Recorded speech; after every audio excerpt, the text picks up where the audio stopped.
Salut, c'est Trado. Voilà ma vidéo de mise à jour pour l'indice parisien. Magnifique séance aujourd'hui qu'il aurait pu être encore davantage si on avait terminé sur les plus hauts, mais enfin bon, faut pas trop en demander. Nous terminons néanmoins avec une hausse de 1,33%, ce qui nous apporte un flot d'informations important.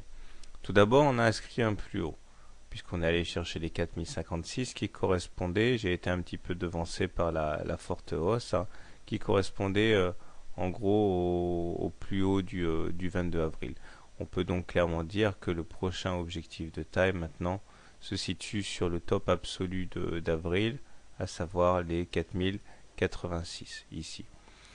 On a également autre chose à se mettre sous la dent, c'est que nous avons inscrit des divergences baissières par contre, hein, puisque des plus hauts ont été inscrits sur les cours entre le 19 janvier et le 21 janvier, mais ça ne se retrouve pas ni sur le stochastique, ni sur le momentum. Autrement dit, nous avons une double divergence baissière ici et ici, qui tend à affaiblir la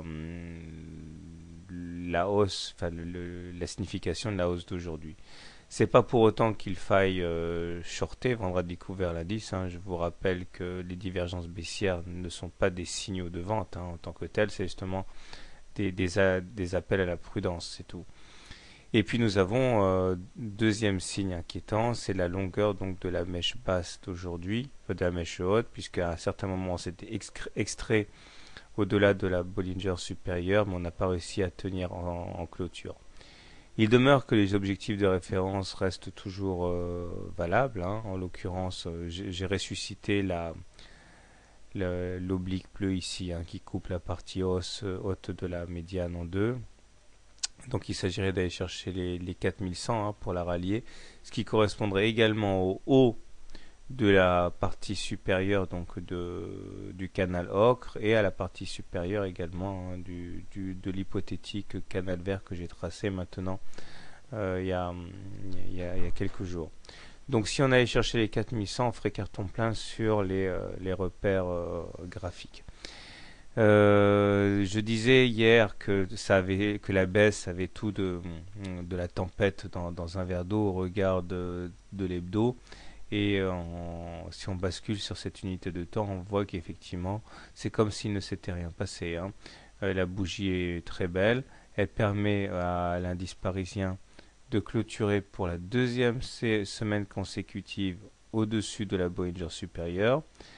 Et donc la santé de l'indice parisien est éclatante. Nous avons toujours un MACD supérieur à son signal, un stochastique en zone de surachat et un momentum positif. M7, M20 sont croissantes sur cette unité de temps. Bref, aucun signe de faiblesse, si ce n'est une fois de plus la présence de deux divergences baissières sur le stochastique et sur le momentum, puisque nous avons inscrit les plus hauts sur les cours entre la semaine du 8 novembre et cette semaine-ci, qui n'ont pas été suivis de plus haut sur le stochastique et le momentum. C'est la seule alerte pour l'instant on puisse mettre en lumière. Et je vous rappelle que là on voit que le 5 avril nous avons inscrit un plus haut absolu d'avril. Si c'est celui du 18 janvier, et franchement je ne vois pas ce qui pourrait empêcher les cours d'aller les chercher. Ce ne sera pas cependant très facile de passer cette grande résistance en clôture, mais bon, à mon avis, on va aller taquiner ces niveaux. Alors, comment trader le CAC? Si vous êtes aussi sur le CAC, eh bien, première solution, eh bien, vous achetez au contact de la M7, hein, puisque la M7 a bien retenu les cours aujourd'hui. Objectif, donc, aller chercher les résistances que j'ai mentionnées.